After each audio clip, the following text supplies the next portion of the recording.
Students, आज हम लोग पढ़ेंगे क्लास 10th आईसीएससी बोर्ड का एक टॉपिक है which is known as the ammonia. तो अमोनिया के बारे में आज हम लोग पढ़ेंगे। मैं शैलेंसर केमिस्ट्री में आपका स्वागत करता हूं। और इस वीडियो को देखने से पहले मैं आपसे रिक्वेस्ट करना चाहता हूं, अगर आपने अभी तक मेरा चैनल सब्सक्राइब नहीं किया है तो जो सब्सक्राइब करें और लाइक करें। तो स्टार्ट करने से पहले मैंने आपको बता दिया था कि अमोनिया के बारे में हमको पढ़ना है। Methods of preparation, properties and uses. तो different types of the methods are there, जैसे लेबोरेटरी मेथड्स है और हेबर्स प्रोसेस है, मैन्युफैक्चरिंग ऑफ अमोनिया है, और इसकी प्रॉपर्टीज़ है, फिजिकल प्रॉपर्टीज़, केमिकल प्रॉपर्टीज़, या इसके यूजेस के बारे में पढ़ेंगे। अमोनिया के बारे में अगर हम कहें तो ये कलरलेस गैस होती है, ये एल्कलाइन नेचर का होता है और ये वाटर में हाईली सॉल्युबल है, ये स्ट्रॉन्ग पंजेंट स्मेल देता है, many more characteristics are there, और ये बेसिक नेचर का होता है। अब आपको मैं थोड़ा सा बताऊंगा कि बेसिक नेचर और एसिडिक नेचर में क्या अंतर होता है। अगर हम बेसिक नेचर की बात करें तो जितने भी oxides and hydroxides of metal are basic in the nature. अगर हम सोडियम हाइड्रोक्साइड, ये हो गया, अगर हम कैल्शियम ऑक्साइड की बात करें, कैल्शियम हाइड्रोक्साइड की बात करें, तो they all are basic in the nature. Oxides and hydroxide, calcium oxides यानी ये मेटेलिक ऑक्साइड्स होगा, यह मेटेलिक हाइड्रोक्साइड्स होगा। तो जान ले आज से कि जो मेटेलिक हाइड्रोक्साइड्स या ऑक्साइड्स होते हैं they are basic in the nature. तो अब इस अमोनिया की अगर हम बात करें, अमोनिया में तो कोई मेटल नहीं है, दोनों ही नॉन मेटल हैं, ना तो इसमें ऑक्साइड है ना तो इसमें हाइड्रोक्साइड है। तो हम कैसे जानेंगे कि यह बेसिक नेचर का होगा? इसको जानने से हम इसके स्ट्रक्चर की बात करेंगे। जैसा कि आप लोग जानते हैं, इसके स्ट्रक्चर को अगर हम अमोनिया का स्ट्रक्चर बनाएं तो इसमें सेंट्रल मेटल एटम नाइट्रोजन होगा, और नाइट्रोजन का जो एटॉमिक नंबर होता है वो 7 होगा। इसका इलेक्ट्रॉनिक कॉन्फ़िगरेशन करेंगे 2 और 5। तो हमने देखा कि 5 electrons are there in its outermost shell. अगर हम इसके स्ट्रक्चर की बात करें तो यहाँ स्ट्रक्चर अगर हम बनाते हैं, नाइट्रोजन के साथ 3 H लगे हुए हैं, 1H, 2H, 3H and 1 lone pair of electron is there. तो हम ये कह सकते हैं कि अमोनिया का जो बेसिक नेचर होगा वो इसी लोन पेयर ऑफ इलेक्ट्रॉन के कारण दिखता है। इस due to the presence of the lone pair of electron, ammonia is basic in the nature according to the Lewis concept. आपने एसिड और बेस का डेफिनेशन पढ़ा होगा, तो लेविस कंसेप्ट के हिसाब से acids are the electron pair acceptors and bases are the electron pair donor. तो इसके पास एक लोन पेयर ऑफ इलेक्ट्रॉन है, तो ये जरूरत पड़ने पर किसी को अपना loan pair of electron donate कर सकता है, दे सकता है। Means the presence of the lone pair of electron is indicating that it is basic in the nature. ठीक है, तो ये हो गया इसके बेसिक नेचर की बात। अब it is very very very much soluble into the water. और हम अगर इसके और कैरेक्टरिस्टिक्स की बात करें तो कह सकते हैं कि it is lighter than air और very much soluble into the water. जो अमोनिया गैस होती है, उस अमोनिया गैस की जो खोज सबसे पहले करी गई थी वह जोसेफ प्रिस्टले द्वारा करी गई थी। और अमोनिया नेचर में free state as well as combined state दोनों में पाया जाता है।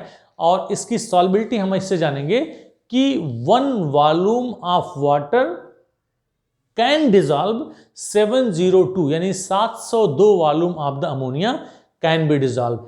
एक वॉल्यूम वाटर में 702 वॉल्यूम अमोनिया डिजॉल्व किया जा सकता है, which is indicating it's highly soluble characteristics. तो इस तरह से ये अमोनिया के बारे में हो गया।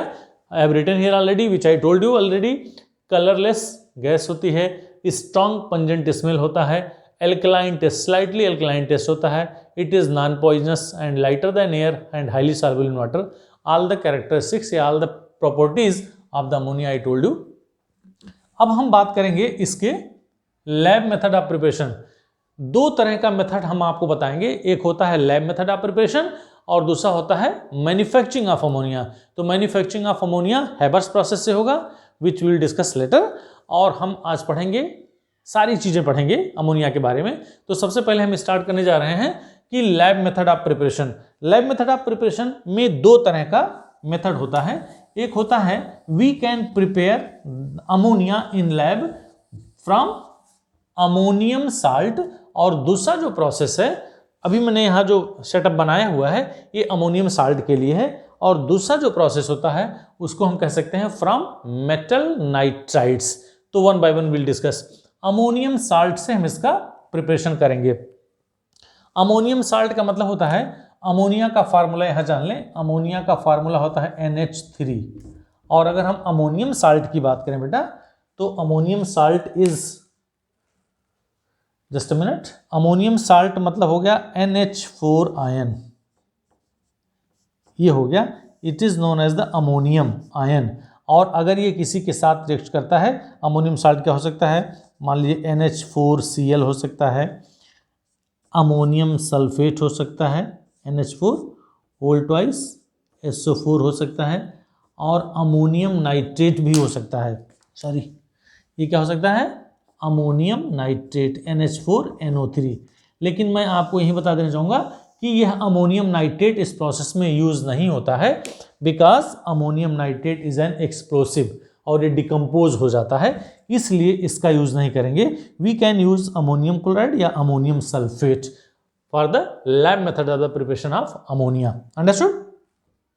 तो चलते देखते हैं, अगर हमने यहाँ रिएक्शन लिखा, मान लीजिए हमने लिया अमोनियम क्लोराइड ले लिया, और इसको अगर कैल्शियम हाइड्रोक्साइड के साथ इसका रिएक्शन करा दें, दिस इज एल्कली, ध्यान देंगे ये क्या होगा, एल्कली, और ये अमोनियम क्लोराइड, तो ये बनाएगा calcium chloride CaCl2 plus ammonium hydroxide which will decompose into the ammonia or plus water. Some problem is there? ये सूख नहीं रहा है, I am just going to write once again. ठीक है बेटा?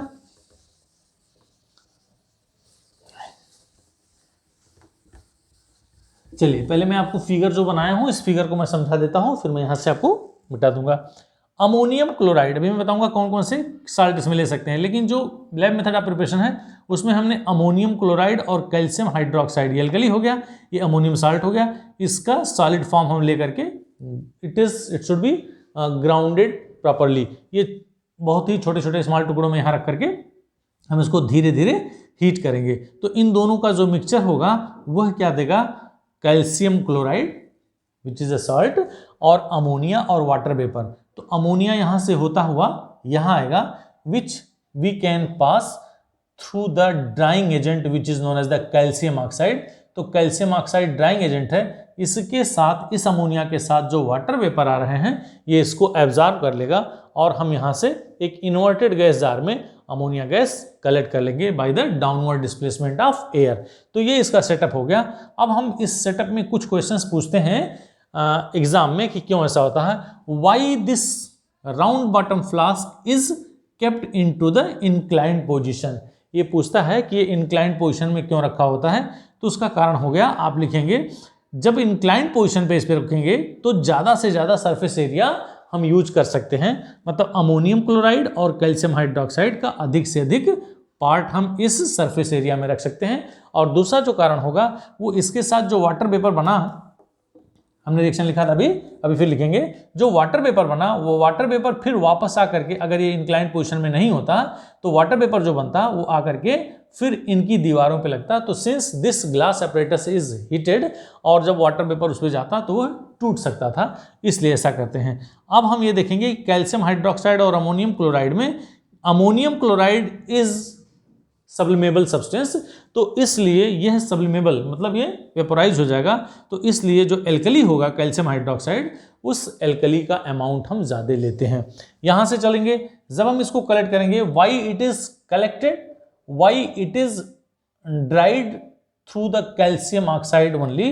इस कैल्शियम ऑक्साइड के अलावा हम कोई और drying agent, sulphuric acid, phosphorus pentoxide या कैल्शियम क्लोराइड और क्यों नहीं ले सकते हैं, क्योंकि अदर एग्जाम्पल्स देखिए इधर, क्योंकि H2SO4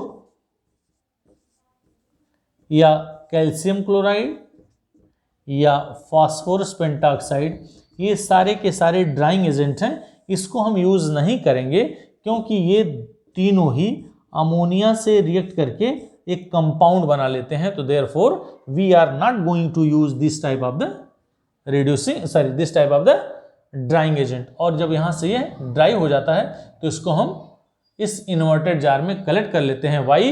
it is collected by the downward displacement of air because it is lighter than air, और why it cannot be collected by the water, downward displacement of the water, because it is highly soluble into the water. Okay, तो अब मैं यहाँ जो reaction लिखना था उस reaction के बारे में आपको बताऊंगा कि how reactions takes place in this one.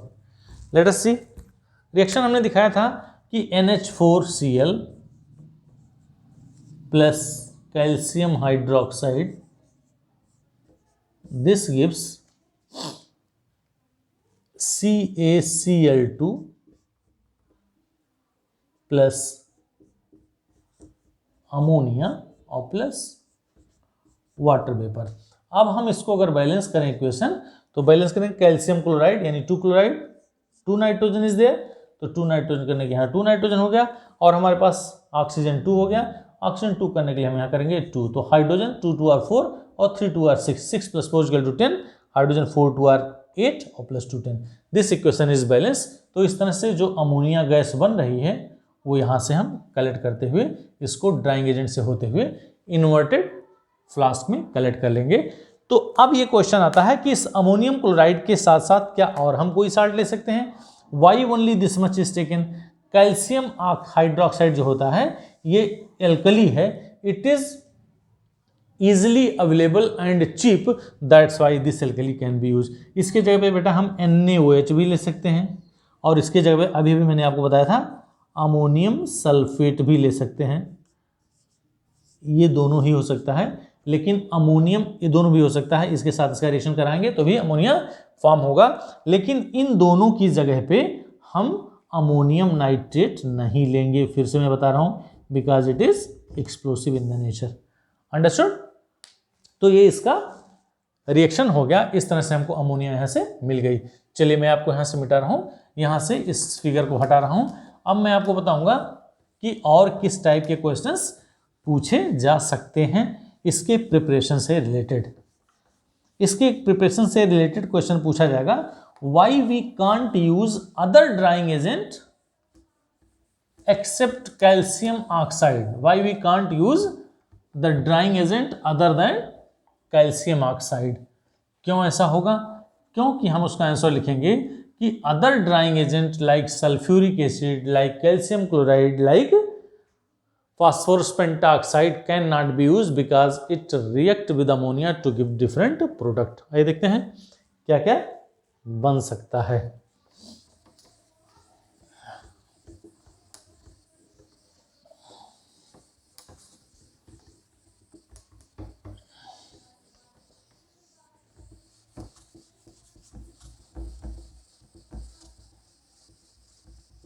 ठीक है, चलिए देखते हैं। Other drying agent can not be use why? मान लीजिए हमने H2SO4 यूज किया, ये भी ड्राइंग एजेंट है कंसंट्रेटेड। अगर अमोनिया से यह रिएक्ट कर लेगा तो this will form the ammonium sulphate NH4 whole twice SO4। इसको बैलेंस करेंगे तो NH4 होल ट्वाइस यहाँ 2 कर देंगे, hydrogen 3 2 are 6 plus 2 8 4 2 are 8, it is balance. अगर हम H2SO4 की जगह पे दूसरा ड्राइंग एजेंट ले लें, मान लीजिए कैल्शियम क्लोराइड ले लेते हैं CaCl2 प्लस NH3, तो ये एक एडिशनल प्रोडक्ट बना देता है, और this additional product is calcium chloride dot NH8NH3। ये एक एडिशनल प्रोडक्ट बना लेगा। और इसकी जगह पे अगर हम फास्फोरस पेंटाऑक्साइड ले लें प्लस H2O और प्लस NH3, तो ये इसके साथ अमोनियम फास्फेट बना लेगा NH4 whole thrice PO4। Phosphate की वैलेंसी 3 होती है, तो अब इसको बैलेंस करेंगे तो 3 नाइट्रोजन आर देयर।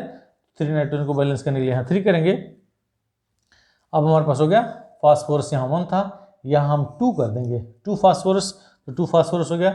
अब नाइट्रोजन हो गया 3 2 6। इस 6 को बैलेंस करने के लिए हम यहाँ करेंगे, हमारे पास हाइड्रोजन हो गया 4 3 r 12 2 r 4 3 r 12 2 r 24, यहाँ हो गया 6 3 r 18, और 18 में कितना हम ऐड करेंगे, हमारे पास 4 2 r 8 ऑक्सीजन था, और 8 ऑक्सीजन को करने के लिए हम यहाँ करेंगे 3, तो 6 3 r 18 और 3 2 r 6, 18 + 6 = 24, और यहाँ 4 3 12 दूनी 24 हो गया।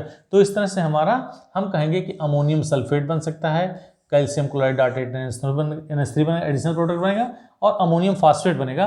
तो therefore we can not use drying agent other than calcium oxide in this condition. ठीक है,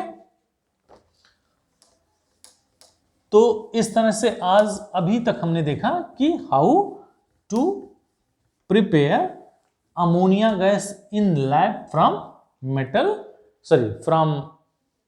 अमोनियम साल्ट। तो इतनी सारी चीजें आज हम पढ़े हैं। हमको क्या क्या ध्यान देना होगा, Y it is kept into the inclined position, because more surface area can be used of ammonium chloride and calcium hydroxide, ये हो गया। या उसके में जो रिएक्शंस में जो वाटर वेपर बनेगा वो फिर वापस उन इनर वाल पे न लग पाए, जिससे वो ग्लास अपरेटस टूट ना जाए। इसके अलावा हम इसमें जब साल्ट डालेंगे, अमोनियम क्लोराइड या अमोनियम सल्फेट, इसके साथ साथ हम अमोनियम नाइट्रेट नहीं यूज करेंगे कि because it is explosive in the nature. या ड्राइंग एजेंट हम कैल्शियम ऑक्साइड के अलावा अदर ड्राइंग एजेंट नहीं यूज करेंगे, बिकॉज अदर ड्राइंग एजेंट इससे अमोनिया से रेट करके कंपाउंड बना लेगा। Y it is not collected the downward displacement of water, because it is highly soluble into the water. one volume of water can dissolve 702 volume of the ammonia। और इसके अलावा हम क्या कह रहे थे कि why it is not collected by the upward displacement of air, because it is lighter than air।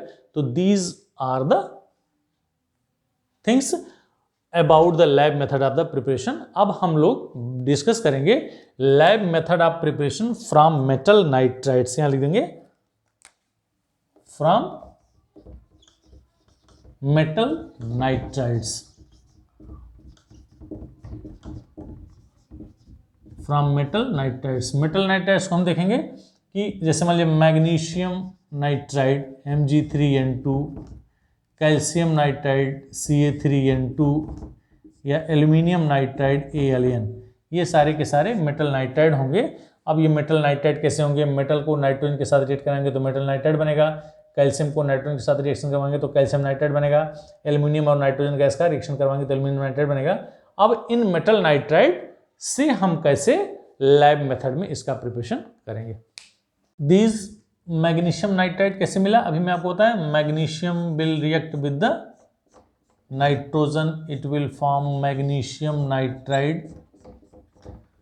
Calcium will react with the nitrogen, it will form calcium nitride। aluminium will react with the nitrogen gas, it will form aluminium nitride। इसको balance करेंगे 3Mg N2 हो गया, calcium 3 हो गया, ये balance हो गया AlN। अब अगर हम यहाँ 2 करेंगे तो ये 2Al हो गया बेटा, AlN। इस तरह से 2 एल्यूमिनियम एंड 2 नाइट्रोजन। अब इसमें से किसी को भी मान लिया हमने ले लिया AlN और प्लस H2O, इसका जब हाइड्रोलिसिस कराएंगे तो बनेगा aluminium hydroxide along with ammonia gas.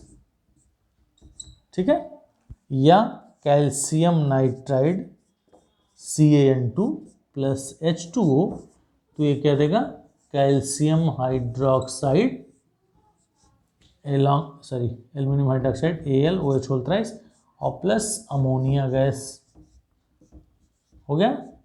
या last one magnesium nitride Mg3N2 plus water, this will form magnesium hydroxide और प्लस अमोनिया, ये बनेगा। ठीक है, अगर हम इसको बैलेंस करें तो देखेंगे नाइट्रोजन 3 + 3 = 6, यहाँ 3 2 are 6, 1 aluminium and 1 nitrogen. Now balance it, हमारे पास हो गया Ca3N2, Ca3 मतलब 3 Ca करेंगे अब हमारे पास नाइट्रोजन 2 है तो हम यहाँ 2 नाइट्रोजन करेंगे, तो हमारे पास ऑक्सीजन हो गया 2 3R 6 को करने के लिए हमने यहाँ 6 किया। अब हाइड्रोजन 6 2R 12 हो गया, हाइड्रोजन 3 2R 6 एंड 2 3R 6 से बैलेंस हो गया। फिर एक मैग्नीशियम नाइट्रेट, इसमें भी हमने यहाँ 3 मैग्नीशियम किया और यहाँ क्या करेंगे 2 अमोनिया करेंगे और इसको 6 करेंगे। तो इस तरह से इट इज़ बैलेंस इक्वेशन। अब इसमें एक इम्पॉर्टेंट चीज़ है, वो अगर मैं आपको बताऊं कि इसका जो प्रोसेस है वो थोड़ा सा डिफरेंट है। प्रोसेस का मतलब हो गया कि अगर हम इसके सेटअप की बात करें तो इसका फॉर्मेशन या लैब मेथड में इसका प्रिपरेशन जो होगा वो सेम वैसे ही होगा जैसे पिछले में हमने किया था, बट इसमें क्या करना है, जो राउंड बॉटम फ्लास्क है वो इस टाइप से होगा और इसमें हमने क्या लिया था, मैग्नीशियम नाइट्राइड Mg3N2 ले लिया था और एक थिसल फनल लगा होगा। इस फनल से हम वार्म वाटर यहाँ से H2O डालेंगे और ये वार्म होगा, ठीक है। तो इस तरह से वार्म वाटर और the end of this funnel should be dipped into this magnesium nitride. क्यों ऐसा होता है, बिकॉज इट इज एक्सपेंसिव, तो जितना अमाउंट आप यूज कर रहे हैं वो तुरंत पूरा का पूरा यूटिलाइज हो जाए, इसलिए this thistle funnel should be kept या should be dipped into this magnesium nitride 1। और यहाँ से वही प्रोसेस होगा, जो अमोनिया निकल रही थी उस अमोनिया को हम क्या करेंगे, उसी कैल्शियम ऑक्साइड ड्राइंग एजेंट से पास करके फिर इसको हम डाउनवर्ड डिस्प्लेसमेंट ऑफ एयर से कलेक्ट कर लेते हैं। ये इसका प्रोसेस हो गया। तो इसमें कुछ नहीं करना है, फिर से वही क्वेश्चन पूछेगा कि कौन कौन से नाइट्राइड यूज करेंगे और इसको हम राउंड बॉटम फ्लास्क में सीधा सीधा लगा देंगे। और इसमें भी वही क्वेश्चन पूछेगा कि why the calcium oxide is only use as a drying agent, why other drying agents can not be use. उसका आंसर मैंने आपको पहले दे दिया है। अब इसका हम कलेक्शन भी हो गया कि downward displacement of air because it is lighter than air and it is highly soluble into the water. अब इसकी पहचान हम कैसे करेंगे, आइडेंटिफिकेशन। अमोनिया गैस अगर है, ठीक है, और अगर HCl से भीगी हुई ग्लास रॉड इस पे ले जाते हैं तो dense white fumes of ammonium chloride will be formed. यही इसकी पहचान हो गई। यानी आप आइडेंटिफिकेशन कैसे करेंगे कि इट इज अमोनिया गैस, तो HCl से भीगी हुई ग्लास रॉड अगर ले जाते हैं, अमोनिया जहां से निकल रही है तो NH4Cl से का डेंस वाइट फ्यूम्स इसके मुंह पे जम जाएगा। यह इंडिकेट करता है कि the ammonia gas is there. हो गया। अब हम डिस्कस करेंगे the manufacturing of ammonia by Haber's process. तो अब हम डिस्कस करेंगे manufacturing of ammonia by the Haber's process. ये हेबर्स प्रोसेस का एक फ्लो चार्ट मैंने बना रखा है, इसको जरा ध्यान से देखेंगे क्या होता है। Hydrogen gas and nitrogen gas, this nitrogen gas and hydrogen gas. अब यहाँ मैं बताऊंगा कि नाइट्रोजन गैस जो होता है it is obtained from the fractional distillation of the liquid air and hydrogen is taken from the water gas which is obtained from the Bosch process. Nitrogen fractional distillation of liquid air से प्राप्त होगा और hydrogen boast process से। इन दोनों के mixture को 1:3, ध्यान देंगे 1:3 बाई वॉल्यूम, नाइट्रोजन और हाइड्रोजन का जो मिक्सचर होगा वो 1:3 रेशियो में इसको पास किया जाएगा। और हियर कंप्रेशर मतलब इसको कंप्रेस किया जाएगा। तो जब नाइट्रोजन और हाइड्रोजन के मिक्सचर को 1:3 में यहाँ भेज करके कंप्रेस करेंगे, फिर यहाँ से इसको ले आएंगे, यहाँ से ध्यान देंगे ये नीचे आ गया which is known as the catalytic chamber. Catalytic chamber मतलब इसमें कैटलिस्ट होगा which is also has the heat exchanger. यहाँ हीट एक्सचेंजर लगा होगा जो जहाँ कैटलिस्ट रखा होगा। अब इस कैटलिटिक चैम्बर से होता हुआ नाइट्रोजन और हाइड्रोजन हो करके यहाँ आएगा। तो यहाँ वी विल गेट, अभी मैं रिएक्शन लिखूंगा, nitrogen plus hydrogen reversible reaction, it will give 2NH3। यहाँ लिखेंगे 1:3। तो यहाँ it is the reversible reaction. तो यहाँ ये जो मिक्सचर मिलेगा, this mixture is the nitrogen hydrogen and ammonia. Since it is the reversible reaction, तो इस रिवर्सिबल रिएक्शंस में इन तीनों का मिक्सचर मिलेगा। अब इन तीनों के मिक्सचर को हम क्या करेंगे, आसानी से कंप्रेस कर सकते हैं या लिक्विफाई कर सकते हैं। Ammonia is highly soluble into the water, whereas nitrogen and hydrogen both are almost insoluble into the water. तो अगर हमको अमोनिया से यहाँ सेपरेट करना है, यहाँ जो मिक्सचर मिलेगा, मतलब यहाँ से कैटालिटिक चैम्बर से जो यहाँ आएगा वो नाइट्रोजन भी होगा, हाइड्रोजन भी होगा, अनयूज्ड अनरिएक्टेड, एंड अमोनिया भी होगा। अमोनिया को कैसे सेपरेट करेंगे, हम उसको कंप्रेस करेंगे, which can be compressed easily while as these two can not be. तो या तो कंप्रेस करके इसको लिक्विड अमोनिया में कन्वर्ट कर लेंगे, या तो हम उसको वाटर में डिजॉल्व कर देंगे। तो वाटर में डिजॉल्व करेंगे तो लिक्विड अमोनिया हमें मिल जाएगा। और अनयूज नाइट्रोजन और हाइड्रोजन जो यहाँ रिएक्ट नहीं किया, ये दोनों यहाँ से फिर होता हुआ इस पंप के थ्रू फिर हम इसको भेजेंगे, और फिर यह आकर के इस कैटालिटिक चैम्बर में, since it is a reversible reaction, तो इस रिवर्सिबल रिएक्शंस में कुछ नाइट्रोजन और हाइड्रोजन जो होगा वो अनयूज्ड होगा, वो रिएक्शन में पार्टिसिपेट नहीं करेगा, वो यहाँ बचा रहेगा। और यह बचा हुआ पार्ट फिर इस पंप के थ्रू हम इसको कैटालिटिक चैम्बर में ले आएंगे, तो ये रिएक्शन लगातार चलता रहता है। इस तरह से हमें अमोनिया मिलती रहती है। एक चीज़ यहाँ मैं आपको बताऊँगा कि नाइट्रोजन और hydrogen both should be in the pure form, it should be free from the impurities. इसमें carbon monoxide, carbon dioxide, H2S gas की इम्प्योरिटीज नहीं होनी चाहिए, क्योंकि इसमें अगर इम्प्योरिटीज होगी तो वह क्या करेगा, इस कैटालिटिक पावर को, कैटलिस्ट के लिए वो पॉइजन का काम करेगा। इसलिए it should be free from impurities. Once again I am repeating, hydrogen should be taken from the water gas which is obtained from the Bosch process, and nitrogen is taken from the fractional distillation of the liquid air. इस तरह से यहाँ लेकर के हम इसको इसमें ले जाएंगे। अब हम डिस्कस करेंगे नाइट्रोजन और हाइड्रोजन में अमोनिया का जो ऑप्टिमम कंडीशंस होता है for getting the more amount of the ammonia. More amount of the ammonia means in which conditions हम अमोनिया को अधिक से अधिक अमाउंट में प्राप्त कर सकते हैं। तो this is the Haber's process. Haber's process में we will discuss now about the reactions. अब इसको मैं यहाँ से हटा के आपको इस रिएक्शंस के बारे में बताऊंगा कि किस प्रोसेस से यह अधिक से अधिक अमोनिया यील्ड करेगा या प्राप्त होगा। आइए अब डिस्कस करते हैं।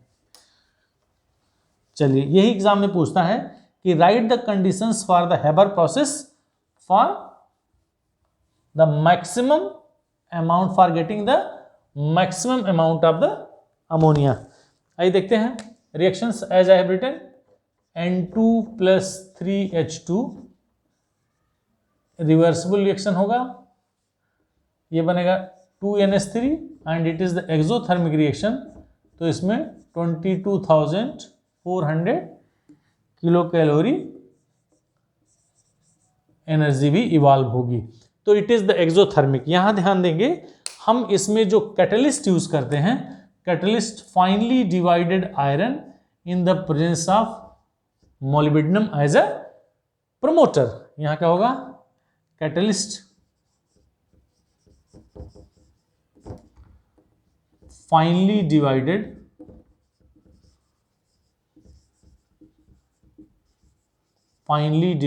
आयरन एंड प्रमोटर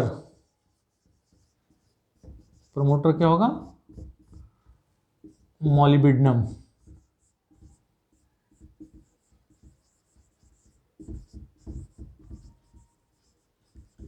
ठीक है। What is the use of the catalyst, the substance which enhances या which can change the rate of reaction, that is known as the catalyst. Enhances का मतलब होता है बढ़ाता है, लेकिन कैटलिस्ट दो तरह के होते हैं, पॉजिटिव कैटलिस्ट, एक नेगेटिव कैटलिस्ट। पॉजिटिव कैटलिस्ट का मतलब होता है कि वो किसी भी रिएक्शन के रेट को बढ़ा देता है, और नेगेटिव कैटलिस्ट का मतलब उसके रेट को घटा देता है। तो यहाँ जो आयरन होगा वो पॉजिटिव कैटलिस्ट की तरह यूज होगा, और जो प्रमोटर होता है वो MO होगा। What is the mean of the promoter? Promoter is the substance which enhances the catalytic power of the catalyst. Catalyst के इसका कोई रोल नहीं होता है, लेकिन यह जो होता है वही इस कैटलिस्ट के पावर को, कैटालिटिक पावर को बढ़ा देता है। तो मोलिब्डेनम। अब इसके जगह पे एग्जाम में फिर पूछता है कि sometimes we are using Fe2O3। अगर हम ये कैटलिस्ट यूज करेंगे तो जो प्रमोटर होगा वो क्या होगा, K2O + Al2O3। ये ध्यान रखेंगे। पूछता है कि आयरन और मोलिब्डेनम के अलावा और कौन सा कैटलिस्ट हम यूज कर सकते हैं। तो अगर आयरन यूज नहीं करेंगे तो आयरन ऑक्साइड, और in that condition we have to use the promoter, potassium oxide and Al2O3। ये तो उसका कैटलिस्ट हो गया। अब इसका टेम्परेचर और प्रेशर। टेम्परेचर होगा 450 to 500 डिग्री सेल्सियस, एंड जो प्रेशर होगा वो 200 to 900 एटमॉस्फेयर प्रेशर। ये कंडीशंस बिल्कुल आप रट लें, और इस कंडीशंस में इसका जो आयरन और मोलिब्डेनम ये कैटलिस्ट और प्रमोटर हो गया, optimum temperature 450 to 500 degree Celsius हो गया, 200 to 900 एटमॉस्फेयर प्रेशर हो गया। ये इसमें क्वेश्चन पूछता है कि what should be the conditions for getting more number of, या optimum conditions for the formation of ammonia on the basis of the Haber's process. तो इसमें एक साइंटिस्ट थे, उनका नाम था ली चटेलियर्स। आइए देखते हैं क्या कहता उन्होंने। ली चटेलियर्स, ली चटेलियर्स प्रिंसिपल। ऑन दिस बेसिस हम इसके कंडीशंस को क्या करेंगे, डिस्कस करेंगे। ली चटेलियर्स प्रिंसिपल का मतलब है कि अगर कोई रिएक्शन रिवर्सिबल फॉर्म में है, reactions are of two types, one is the reversible and one is the irreversible. Reversible reaction का मतलब होता है कि the reactions can occur in both the directions, means reactions will be there in the forward direction as well as in the backward direction. और ये reaction यहाँ दिखाई दे रहा है कि प्लस 22,400 किलो कैलोरी एनर्जी भी निकल रही है। इसका मतलब this reaction is exothermic reaction. तो अब हम ली चटेलियस प्रिंसिपल, हमको ज़्यादा से ज़्यादा अमोनिया बनाना है, तो ज़्यादा से ज़्यादा अमोनिया बनाने के लिए ली चटेलियस के 3 प्रिंसिपल थे। पहला होता है इफेक्ट ऑफ कंसंट्रेशन, और दूसरा होता है इफेक्ट ऑफ द प्रेशर, और तीसरा होता है इफेक्ट ऑफ द टेम्परेचर। इन तीनों के इफेक्ट पे उस रिएक्शंस के इक्विलिब्रियम पे क्या प्रभाव या क्या इफेक्ट पड़ता है। पहला है कंसंट्रेशन। यहाँ ध्यान देंगे, अगर नाइट्रोजन या हाइड्रोजन दोनों में से किसी के कंसंट्रेशन को बढ़ा देंगे तो जाहिर सी बात है अमोनिया का कंसंट्रेशन बढ़ जाएगा। It means the reaction will be moved into या will be shifted into the forward direction, ये आगे की डायरेक्शन में शिफ्ट हो जाएगा। इसका मतलब अगर हमको ज़्यादा अमोनिया बनाना है तो नाइट्रोजन और हाइड्रोजन का हम वॉल्यूम बढ़ा देंगे। तो ये हो गया इफेक्ट ऑफ द कंसंट्रेशन। दूसरा कह रहा है effect of the pressure. According to the Le Chatelier's principle, अगर हम प्रेशर बढ़ाते हैं तो रिएक्शन उस डायरेक्शन में डिस्प्लेस होता है जिधर उसके मोलों की संख्या कम होती है, यानी नंबर ऑफ मोल्स कम होते हैं। अगर हम इधर देखें तो नंबर ऑफ मोल्स बेटा 1 इसका मोल था और 3 इसका मोल था, तो 1 + 3 = 4, और इधर मोल्स की संख्या 2 हो गई, तो इधर मोलों की संख्या कम हो रही है। तो हम कहेंगे कि अगर हम प्रेशर बढ़ाते हैं तो प्रेशर बढ़ाने पर उसका जो डिस्प्लेसमेंट होगा इक्विलिब्रियम का वो फॉरवर्ड डायरेक्शन में होगा। फॉरवर्ड डायरेक्शन में ही अमोनिया दिख रहा है, इसलिए the pressure should be more. क्या होगा, प्रेशर शुड बी, या प्रेशर इंक्रीज्ड, ये ध्यान रखेंगे। प्रेशर इंक्रीज करेंगे और कंसंट्रेशन इंक्रीज करेंगे किसका, ठीक है। कंसंट्रेशन शुड बी इंक्रीज्ड और प्रेशर शुड बी इंक्रीज। अब बात करते हैं हम टेम्परेचर की। रिएक्शन 2 तरह के होते हैं, एक होता है एक्सोथर्मिक रिएक्शन, दूसरा होता है एंडोथर्मिक रिएक्शन। अगर हम एक्सोथर्मिक की बात करें, रिएक्शन ऑलरेडी उसमें से एनर्जी या हीट उसमें से ऑलरेडी निकल रहा है, तो जब हम उसके टेम्परेचर को, ऑलरेडी उसमें हमको एनर्जी मिल रही है, तो एनर्जी मिल रही है इसका मतलब हो गया कि वह फॉरवर्ड डायरेक्शन, यहाँ ऑलरेडी एनर्जी हीट या आपको मिल रही है, तो इसका मतलब हो गया कि हम उसको हीट देने की ज़रूरत नहीं है, यानी कि लो टेम्परेचर पे ही अमोनिया मिलेगा। लेकिन ये ध्यान रखेंगे कि लो टेम्परेचर पे यह देखा गया कि नाइट्रोजन और हाइड्रोजन आपस में मिक्सअप नहीं हो रहे हैं, तो for this reactions we have to get a more या ऑप्टिमम टेम्परेचर। ध्यान रखेंगे, अगर हम इस की बात करें, टेम्परेचर अगर एक्सोथर्मिक रिएक्शन होगा तो हम उस रिएक्शन को उधर डिस्प्लेस करेंगे जिधर हीट कम हो, यानी कि इस रिएक्शन के लिए कम हीट की होनी चाहिए, कम हीट की आवश्यकता होनी चाहिए according to the Le Chatelier's principle. लेकिन कम हीट पर नाइट्रोजन और हाइड्रोजन आपस में मिक्स नहीं हो रहेंगे। जो हीट एक्सचेंजर लगा हुआ है कैटालिटिक चैम्बर में, जो मैं अभी आपको पहले बताया था, तो उसमें आपको एक ऑप्टिमम टेम्परेचर देना होगा। The condition is 450 to 500 degree Celsius. Although the temperature should be low, इस ली चटेलियस प्रिंसिपल के हिसाब से अधिक से अधिक अमोनिया प्राप्त करने के लिए टेम्परेचर का कम होना आवश्यक है, लेकिन टेम्परेचर कम करने पर इन दोनों का रिएक्शन नहीं होता है, इसलिए हम उसको टेम्परेचर ऑप्टिमम टेम्परेचर पर ले जाते हैं जिस पर ये दोनों रिएक्ट कर लेते हैं, और temperature is 450 to 500 degree Celsius. ठीक है, तो इस तरह से हमने कहा कि अगर हमको ऑप्टिमम ईल्ड लाना है या मैक्सिमम ईल्ड लाना है अमोनिया का, तो concentration should be increased and pressure should be increased और टेम्परेचर शुड बी ऑप्टिमम, यानी 450 टू 500 डिग्री सेल्सियस। ये इसके कंडीशंस हो गए। दूसरा क्वेश्चन मैंने आपको बता दिया, आयरन कैटलिस्ट यूज होगा, मोलिब्डेनम प्रमोटर यूज होगा। अगर आयरन और मोलिब्डेनम नहीं यूज करना चाहते हैं तो आयरन ऑक्साइड कैटलिस्ट यूज कर दीजिए, और along with the promoter potassium oxide and aluminium oxide, जिसे हम एल्यूमिना भी कहते हैं। तो इस तरह से हो गया ये मैन्युफैक्चरिंग ऑफ द अमोनिया। और इसमें से जो अनयूज नाइट्रोजन और हाइड्रोजन है, फिर से वो क्या होंगे, हम पंप के द्वारा फिर उसको कैटालिटिक चैम्बर भेजेंगे और फिर वो नाइट्रोजन, हाइड्रोजन और अमोनिया का मिक्सचर देगा, और उस अमोनिया को हम आसानी से लिक्विफाई कर लेंगे, या नहीं लिक्विफाई किए तो उसको वाटर में डिजॉल्व करके हम लिक्विड अमोनिया प्राप्त कर लिए, क्योंकि it is very very very much highly soluble into the water. जैसा कि मैंने अभी बताया है कि 1 वॉल्यूम वाटर में 702 वॉल्यूम अमोनिया डिजॉल्व किया जा सकता है, जबकि नाइट्रोजन और हाइड्रोजन आर ऑलमोस्ट इनसॉल्युबल। तो इस तरह से ये प्रोसेस चलता रहता है और हमें अधिक से अधिक अमोनिया प्राप्त हो सकती है। फिर मैं बताऊंगा कि नाइट्रोजन और हाइड्रोजन दोनों इम्प्योरिटीज से फ्री होने चाहिए। अगर इसमें कार्बन डाइऑक्साइड, कार्बन मोनोऑक्साइड या H2S जैसी इम्प्योरिटीज हैं तो वह उस कैटलिस्ट के कैटालिटिक पावर को पॉइजन कर देता है, इसलिए it should be free from the impurities. तो it is all about the ammonia. अब हम डिस्कस करेंगे इसके प्रॉपर्टीज की, the physical and chemical properties of the ammonia. चलिए आइए देखते हैं the properties of ammonia. 2 types of the properties of the ammonia are there, physical properties and chemical properties. अब हम 1 बाय 1 डिस्कस करेंगे फिजिकल प्रॉपर्टीज में। The properties of the ammonia I written here, colour, odour, taste, whatever. तो अगर हम इसके properties को बात करें, देखते हैं तो ये कलरलेस गैस होता है, और यह ऑर्डर जो होता है वो स्ट्रॉन्ग पंजेंट ऑर्डर का होता है, which I told you in the beginning of this video. Taste जो होता है एल्कलाइन टेस्ट, स्लाइटली एल्कलाइन, ये टेस्ट होता है। और नेचर जो इसका होता है नॉन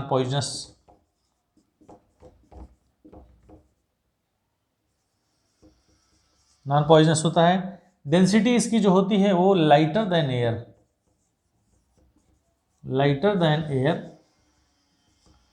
और अगर हम इसके सॉल्बिलिटी की बात करें तो सॉल्बिलिटी जो होती है it is very very very much highly soluble into the water. तो ये हाईली सॉल्युबल हो गया, ठीक है। और आपको फिर से याद दिला दें कि 1:702, यानी 1 वॉल्यूम ऑफ वाटर में 702 volume of ammonia can be dissolve. और लिक्विफेक्शन, ये इजीली लिक्विफाइड हो जाता है एट लो टेम्परेचर, ये ध्यान रखेंगे, लो टेम्परेचर पे यह बहुत जल्दी से लिक्विफाइड हो जाता है। और now fountain experiment, as I told you in my previous video when I completed the hydrogen chloride gas, तो उसमें हमने आपको फाउंटेन एक्सपेरिमेंट बताया था कि HCl gas is highly soluble in water and it is showing the acidic nature. लेकिन अब हम यहाँ इस फाउंटेन एक्सपेरिमेंट से देखेंगे कि it is basic in the nature and it is also very high soluble, means it is highly soluble into the water. तो आइए देखते हैं बेसिक एक्सपेरिमेंट में क्या होगा। इसको यहाँ से हटा दें। बेसिक एक्सपेरिमेंट में आपको जानना है, देखना है कि कैसे यह बेसिक नेचर शो करता है और कैसे यह हाईली सॉल्युबल है। आइए देखते हैं। लास्ट वीडियो में मैंने आपको बताया था कि जो HCl के लिए दिखाया था फाउंटेन एक्सपेरिमेंट वो क्या था, और यहाँ आज हम डिस्कस करेंगे अबाउट NH3 अमोनिया के बारे में। ओके, तो चल देखते हैं इसमें क्या था बेटा। एक हम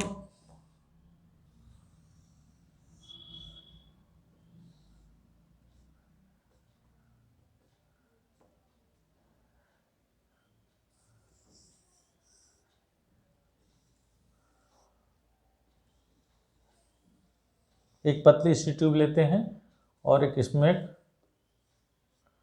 ड्रॉपर लेते हैं which is filled with the water, ये ध्यान रखेंगे।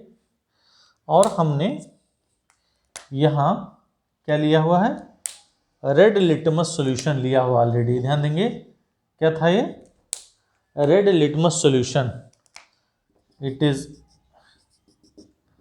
रेड लिटमस सॉल्यूशन, ध्यान देंगे भी, this I explain in the previous video, तो बहुत ज़्यादा इस पर आपको ध्यान नहीं देना है, मतलब आप इसके फिगर पे ध्यान न देंगे। ये है रेड लिटमस सॉल्यूशन, ठीक है, रेड लिटमस सॉल्यूशन। अब इसमें से हम वाटर भरे हुए हैं और इसमें ड्राई अमोनिया गैस भरी हुई है, क्या है, ड्राई NH3 गैस, ठीक है। तो जब ड्राई NH3 गैस इसमें ऑलरेडी भरी हुई है और ये पैक है, यहाँ से इसमें एक ड्रॉपर लगा हुआ है, इस ड्रॉपर में वाटर भरा हुआ है, जब हम ड्रॉपर को स्क्वीज करेंगे तो ये पानी अंदर जाएगा और पानी जब अंदर जाएगा तो इसका जो ड्राई अमोनिया गैस है इसमें वो अपने अंदर एब्जॉर्ब कर लेगा और एब्जॉर्ब करने के बाद फिर जब हम इसको छोड़ेंगे तो ये अमोनिया गैस वाटर के साथ इसमें, क्योंकि ये हाईली सॉल्युबल है, यहाँ नीचे इस ड्रॉपर में आ जाएगा और थोड़ी देर में आप देखेंगे कि इसमें एक वैक्यूम क्रिएट हो जाएगा। तो वैक्यूम क्रिएट होने के नाते इसमें स्पेस हो जाएगा, उसका प्रेशर और उसका प्रेशर दोनों डिफरेंट होगा, तो नीचे से ये खींचेगा किस, रेड लिटमस सॉल्यूशन को, और जब ये सॉल्यूशन ऊपर गया रेड लिटमस तो it form the blue fountain, क्या होगा, ब्लू फाउंटेन देगा, मतलब red litmus solution is just going to convert into the blue colour या ब्लू फाउंटेन। तो इससे दो चीज मिलती है, एक तो कहेंगे आपने यहाँ वाटर, जब इसमें स्क्वीज किया तो वाटर अपने अंदर अमोनिया को एब्जॉर्ब कर लिया यानी डिजॉल्व कर लिया, तो ये हाईली सॉल्युबल हो गया और red litmus solution is converting into the blue fountain which is indicating that is it is showing the basic nature. तो on the basis of exam में पूछता है कि on the basis of the fountain experiment which property of the ammonia can be shown, तो आप कहेंगे high solubility and basic nature, हो गया बेटा। तो इस तरह से अब हम बात कर लिए इसके फाउंटेन एक्सपेरिमेंट की, अब हम बात करेंगे इसके केमिकल प्रॉपर्टीज की, some important chemical properties of the ammonia are, it is given here, I have written already, chemical properties combustibility and basic nature, reducing nature, ये है इसके मेन प्रॉपर्टीज हैं। अब इस मेन प्रॉपर्टीज को हम वन बाय वन डिस्कस करेंगे। सबसे पहले हम बात करते हैं कंबस्टिबिलिटी, मतलब इसका जलना। Ammonia is neither combustible nor it is supporting in the combustion, ना तो यह जलता है ना तो जलने में सहायक होता है, लेकिन कुछ विशेष परिस्थितियों में in the atmosphere of the oxygen and in the catalytic conditions it gives some different product. यहां देखेंगे अगर अमोनिया ऑक्सीजन के एटमॉस्फेयर में हीट होता है तो ये नाइट्रोजन प्लस H2O देता है, अभी बैलेंस करेंगे। लेकिन अगर ये अमोनिया ऑक्सीजन के साथ रिएक्ट किया इन the presence of platinum catalyst at a temperature of 800 degree Celsius तो देता है NO प्लस H2O और plus delta, means it is the exothermic reaction. और इस रिएक्शन में अगर हम इसको बैलेंस करें तो देखते हैं द अमोनिया नाइट्रोजन 2 2 और 4 2, तो वी कैन राइट 4n, तो यहाँ 2 कर देंगे, 4 3 आर 12, 6 2 आर 12, तो 6 3 2 आर 6, ये बैलेंस हो गया। नीचे वाला बैलेंस करते हैं, NH3 plus O2 gives NO plus H2O, तो इसको हम करेंगे 4NO, तो यहाँ 4 कर देंगे, 4 3 आर 12, फिर यहाँ लिखेंगे 6 2 आर 12, 6 प्लस 4 10 और यहाँ लिखेंगे 5। अब हम आपको देखेंगे, आपको बताएंगे कि जो पहला इक्वेशन है यह कंबस्टिबिलिटी शो करता है when ammonia is heated in the atmosphere of air, तो then it gives the nitrogen and water molecule. और अमोनिया जब ऑक्सीजन के साथ प्लेटिनम कैटलिस्ट के साथ 800 डिग्री सेल्सियस पे जब हीट किया जाता है तो नाइट्रिक ऑक्साइड और वाटर देता है। और this is the starting reactions of the formation of the nitric acid which we will discuss later. Ostwald process का आपने नाम सुना होगा, ओस्टवाल्ड प्रोसेस से नाइट्रिक एसिड कैसे बनाया जाता है। पहला रिएक्शन ये होता है, फिर NO ऑक्सीजन से रिएक्ट करके NO2 बना देता है, NO2 का फिर हाइड्रोलिसिस होता है तो HNO2 एंड HNO3 दोनों का मिक्सचर देता है, तो that we will discuss later. मतलब it is the starting reactions for the Ostwald process. ये तो हो गया बेटा, हम इसकी कंबस्टिबिलिटी की बात करेंगे। अब नंबर 2 हम बात करेंगे basic nature. Basic nature as I told that is ammonia is basic in the nature. तो बेसिक नेचर जैसा मैं बताया हूं कि ऑक्सीजन ऑक्साइड्स और hydroxides of the metals are basic in the nature, लेकिन इसके पास ना तो ऑक्साइड्स है ना हाइड्रोक्साइड्स है, तो इसका बेसिक नेचर इसके लोन पेयर ऑफ इलेक्ट्रॉन के कारण शो होता है। ध्यान देंगे, नाइट्रोजन के पास एक लोन पेयर ऑफ इलेक्ट्रॉन, इसलिए बेसिक नेचर शो करता है। बेसिक नेचर शो तभी करेगा अगर वो एसिड से रिएक्ट करे। तो एसिड से रिएक्ट करके देखिए रिएक्शन होगा कि नहीं होगा। अगर NH3 बेसिक नेचर शो करेगा तो it should react with the acid, तो बनेगा NH4Cl। इसकी जगह पे कोई और एसिड ले सकते हैं, NH3 और प्लस H2SO4 ले लीजिए, तो ये देगा ammonium sulphate NH4 whole twice SO4, या यह NH3 किसी और एसिड से रिएक्ट करवा लीजिए जिसे हम कहेंगे HNO3, तो ये देगा अमोनियम नाइट्रेट NH4NO3। तो we can see that is different types of the salts are formed when ammonia reacts with the acid, तो it is indicating its basic nature. अब अमोनिया को अगर हम वाटर में डिजॉल्व कर दें, अमोनिया को वाटर में डिजॉल्व करें तो it will form ammonium hydroxide which is क्या है बेटा, एक वीक बेस है। और वीक बेस का एक कैरेक्टरिस्टिक्स होता है कि यह क्या होगा, आयोनाइज होकर के पार्शियली आयोनाइज होगा, तो अमोनियम आयन और हाइड्रोक्साइड आयन देगा। तो due to the formation of this hydroxide it is also indicating that it is basic in the nature. अब अगर हम इसी अमोनियम हाइड्रोक्साइड यानी कि अमोनिया का जो एक्वस सॉल्यूशन होता है, अगर हम अमोनियम हाइड्रोक्साइड से in place of this one NH3 अगर हम NH4OH से रिएक्शन करवा लेते हैं तो देखिए क्या बनता है,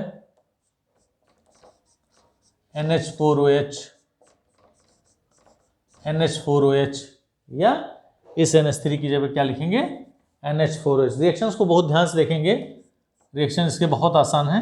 NH4OH, तो ये इससे रिएक्ट किया तो NH4Cl बन गया अलॉन्ग विद द वाटर, ये इससे रिएक्ट करके ये बनाएगा प्लस वाटर और ये बनाएगा वाटर। ध्यान देंगे क्योंकि यह जो NH4OH मिला था it is the aqueous solution of ammonia, तो जब ये डिकम्पोज होगा तो NH3 प्लस H2O में कन्वर्ट हो जाएगा। तो इस तरह से हमें कहेंगे कि NH4OH is giving just NH3 plus H2O, तो ये सॉल्ट बनेगा और सॉल्ट के साथ वाटर भी बनेगा, तो it is indicating another type of the basic nature. अब हम आपको बताएंगे एनालिटिकल केमिस्ट्री से रिलेटेड। मैंने आपको अपने वीडियो में एनालिटिकल केमिस्ट्री से रिलेटेड डिफरेंट टाइप्स के प्रेसिपिटेट्स और उसके कलर के बारे में बताया था। यहां भी हम देखेंगे कि अमोनिया जो है वो बेसिक नेचर कैसे शो करता है।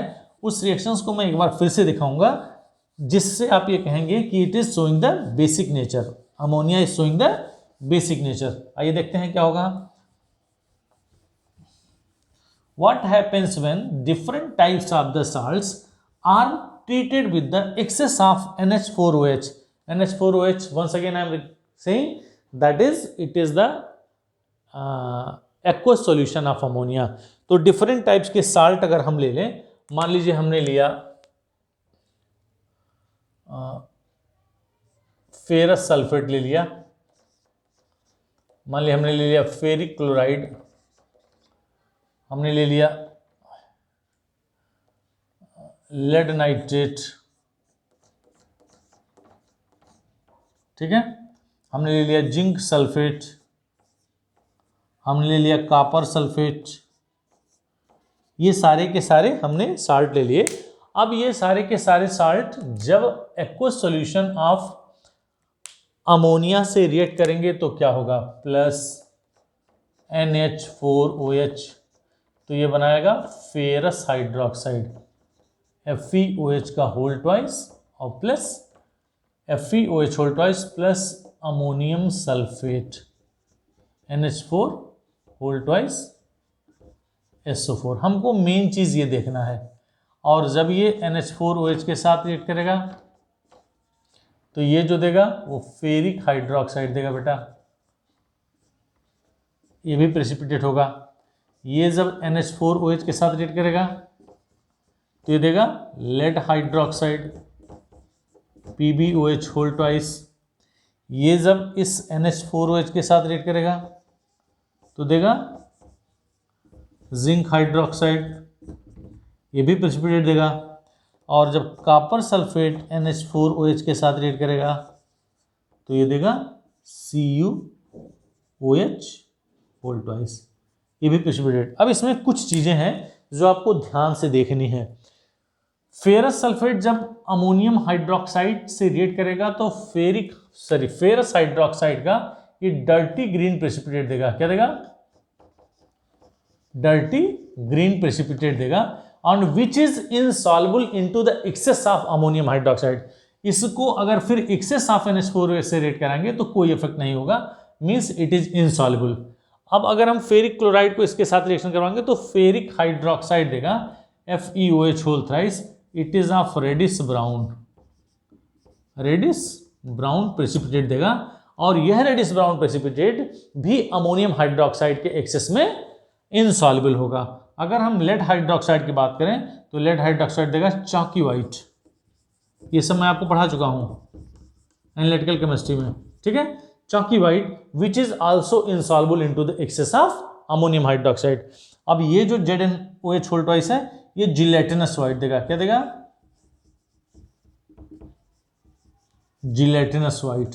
लेकिन ये क्या होगा? ये सॉल्युबल होगा। ध्यान देंगे, मैं यहां लिख रहा हूं it is soluble into the excess of ammonium hydroxide. Reaction में लिखूंगा, अब इसके साथ मैंने लिखा था zinc hydroxide plus ammonium sulphate, यहाँ अमोनियम सल्फेट बनेगा, यहाँ चाहे लिखेंगे NH4 होल ट्वाइस SO4, ठीक है। अब इसका रिएक्शन फिर देखेंगे, जिंक हाइड्रोक्साइड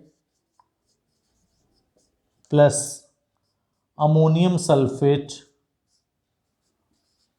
और प्लस फिर NH4OH, ठीक है। तो एक जो कंपाउंड बनेगा वो कॉम्प्लेक्स कंपाउंड बनेगा ZnNH3 होल 4 SO4। ध्यान देंगे along with the water। इस रिएक्शन को आप ध्यान देंगे कि ये जो excess of the ammonium hydroxide में बनेगा तो this is gelatinous white precipitate, और यह जो होगा वह सॉल्युबल सॉल्यूशन मिलेगा। इसी तरह से कॉपर सल्फेट अमोनियम हाइड्रोक्साइड के साथ कॉपर हाइड्रोक्साइड बना लिया और प्लस अमोनियम सल्फेट बनाया NH4 whole twice SO4, and the colour of this one here it is pale blue. ये क्या है? पेल ब्लू कलर का होता है। लेकिन इन दोनों को एक्सेस में जब हम डिसॉल्व करेंगे CuOH whole twice plus NH4 whole twice SO4 और प्लस NH4OH, मेन चीज आप खाली ध्यान देंगे कि जब इस pale blue precipitate of copper hydroxide, जिसे हम क्यूप्रिक हाइड्रोक्साइड कहते हैं, उसको एक्सेस ऑफ अमोनियम हाइड्रोक्साइड के साथ रिएक्ट कराते हैं तो बनता है CuNH3 whole 4 SO4, and the colour of this one deep blue solution. ये ध्यान रखेंगे, डीप ब्लू या इंकी ब्लू सॉल्यूशन मिल जाता है। तो the main things you should know that is in excess of ammonium hydroxide, ferrous sulfate is giving dirty green precipitate of ferrous hydroxide which is insoluble into the excess of ammonium hydroxide. It gives the reddish brown precipitate of the ferric hydroxide which is also insoluble into the excess of ammonium hydroxide. This gives the chalky white precipitate of lead hydroxide which is also insoluble into the excess of ammonium hydroxide. This gives the gelatinous white precipitate of the zinc hydroxide which is soluble into the excess of ammonium hydroxide due to the formation of tetraamine zinc second sulfate. और copper sulphate जो देगा वो copper hydroxide का pale blue precipitate देता है which is soluble and which gives the deep blue या inky blue solution in the excess of ammonium hydroxide. तो these are showing the basic nature of ammonia. Understood. अब हम बात करेंगे बेटा इसके रिड्यूसिंग नेचर की। रिड्यूसिंग नेचर क्या होगा आइए देखते हैं। रिड्यूसिंग नेचर मतलब ये रिड्यूस करके किस सब्सटेंस को किस सब्सटेंस में कन्वर्ट कर रहा है। तो यहां मैंने आपके लिए लिखा हुआ है, ये जरा ध्यान देंगे कि ammonia is reducing metallic oxides to the metal. ठीक है, और second one it is just going to reduce the chlorine into HCl, hydrogen chloride, ये ध्यान देंगे।